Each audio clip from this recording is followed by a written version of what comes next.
Hello friends, റിയാക്റ്റിൻ്റെ പുതിയൊരു വീഡിയോയിലേക്ക് എല്ലാവർക്കും സ്വാഗതം. നമ്മൾ ഈ വീഡിയോ പഠിക്കുന്നത് രണ്ട് റിയാക്റ്റ് ഹുക്കുകളെ പറ്റിയാണ്. ഒന്ന് യൂസ് റഫും ഒന്ന് യൂസ് സ്റ്റേറ്റും. അപ്പോൾ ഇത് തമ്മിലുള്ള വ്യത്യാസം എന്താണെന്നുള്ളത് ഈ ഒരു എക്സാമ്പിൾ വഴി നിങ്ങൾക്ക് ക്ലിയർ ആകും. ആദ്യം നമ്മൾ റഫ് കൗണ്ട് എന്ന് പറഞ്ഞൊരു യൂസ് റഫ് ഹുക്ക് ക്രിയേറ്റ് ചെയ്യുന്നു. അത് 0 വെച്ച് ഇനിഷ്യലൈസ് ചെയ്യുന്നു. അതിനുശേഷം നമ്മളൊരു യൂസ് സ്റ്റേറ്റ് വേരിയബിൾ ക്രിയേറ്റ് ചെയ്യുന്നു, കൗണ്ട് എന്ന് പറഞ്ഞ്. അതിനെ അപ്ഡേറ്റ് ചെയ്യാനുള്ള ഫംഗ്ഷൻ സെറ്റ് കൗണ്ടും പറയുന്നു.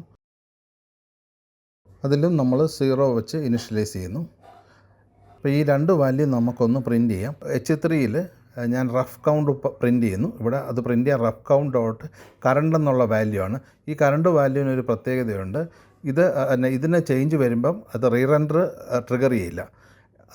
അതോടൊപ്പം ഇവിടെ ഒരു ബട്ടൺ ചേഞ്ച് റഫ് എന്ന് പറഞ്ഞൊരു ബട്ടൺ വയ്ക്കുന്നു. ഈ ബട്ടണെ ക്ലിക്ക് ചെയ്ത് നമുക്ക് ഈ റഫ് കൗണ്ടിൻ്റെ കറണ്ട് എന്നുള്ള കറണ്ട് വാല്യൂ നമുക്ക് ചേഞ്ച് ചെയ്യാൻ പറ്റും. സോ അങ്ങനെ ചേഞ്ച് ചെയ്യുമ്പോൾ നമുക്ക് മനസ്സിലാക്കണം, ഇത് വാല്യൂ പെർസിസ്റ്റ് ചെയ്യും അതിനകത്ത് അക്രോസ് റീറെൻഡർ. അപ്പോൾ എത്ര റീറെൻഡർ വരുന്നാലും ഈ വാല്യൂ അത് നിലനിർത്തും. നമ്മളിപ്പോൾ അടുത്ത് ചെയ്യാൻ പോകുന്നത് സ്റ്റേറ്റ് കൗണ്ട് ഒന്ന് പ്രിൻറ്റ് ചെയ്യുന്നു. അതിനകത്ത് കൗണ്ട് എന്നുള്ള യൂസ് സ്റ്റേറ്റ് വേരിയബിൾ പ്രിൻറ്റ് ചെയ്യുന്നുണ്ട്. അതിനുശേഷം നമ്മൾ ചേഞ്ച് സ്റ്റേറ്റ് എന്ന് പറഞ്ഞ ഒരു ബട്ടൺ വയ്ക്കുന്നു. ഇപ്പോൾ അത് രണ്ടും നമുക്ക് കാണാം, സ്ക്രീനിൽ വന്നിട്ടുണ്ട്. പക്ഷേ രണ്ടും ആക്ഷൻ കൊടുത്തിട്ടില്ല. ക്ലിക്ക് ചെയ്താലൊന്നും ചേഞ്ച് ആകത്തില്ല. അപ്പം ഈ രീതിയിൽ നമ്മളൊരു കമ്പോണൻറ്റ് ക്രിയേറ്റ് ചെയ്യുന്നു. അതിനുശേഷം നമുക്കൊരു ആക്ഷൻ കൊടുക്കാം. ഇവിടെ ഞാൻ ആദ്യം റഫ് കൗണ്ടിനകത്ത് ബട്ടണിനകത്ത് ഓൺ ക്ലിക്ക് കൊടുക്കുന്നു.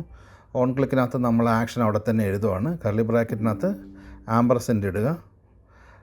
അതിനുശേഷം റഫ് കൗണ്ട് ഡോട്ട് കറണ്ട് എന്നുള്ളതാണ് അതിനെ ചേഞ്ച് ചെയ്യാൻ. അവിടെ +=1 എന്ന് കൊടുക്കുന്നത്. അതായത് rough count equals rough count +1. അതിന് ഷോർട്ടായിട്ട് കൊടുക്കുന്നതാണ് ഇങ്ങനെ. സോ ഇതേ ക്ലിക്ക് ചെയ്യുമ്പോൾ നമ്മൾക്ക് റഫ് കൗണ്ട് ഡോട്ട് കറണ്ട് എന്നുള്ള വാല്യൂ ചേഞ്ച് ആവും. ഇനി അടുത്ത് നമ്മൾ ചെയ്യുന്നത് ഈ യൂസ് സ്റ്റേറ്റ് വേരിയബിളിനെ ചേഞ്ച് ചെയ്യാൻ വേണ്ടി ഒരു ബട്ടൺ ഉണ്ടല്ലോ, അതിലുള്ള ആക്ഷൻ എഴുതുന്നു. അവിടെ ഓൺ ക്ലിക്ക് എഴുതി ഇതുകൂട്ട് തന്നെ കർലി ബ്രാക്കറ്റിനകത്ത് ഇൻലൈനായിട്ട് തന്നെ ആക്ഷൻ കൊടുക്കുന്നു. പ്രത്യേകിച്ച് ഫംഗ്ഷനൊന്നും ക്രിയേറ്റ് ചെയ്യുന്നില്ല. ഇവിടെ നമ്മൾ സെറ്റ് കൗണ്ട് എന്നുള്ള സെറ്റർ കോൾ ചെയ്യുന്നു. ഇവിടെ കൗണ്ട് +1 എന്ന് പറഞ്ഞാൽ മതി. ഇനി നമുക്കതൊന്ന് റൺ ചെയ്ത് നോക്കാം. ഇപ്പം രണ്ട് ബട്ടൺ ക്രിയേറ്റ് ചെയ്ത് രണ്ടിലും ആക്ഷൻ കൊടുത്തിട്ടുണ്ട്.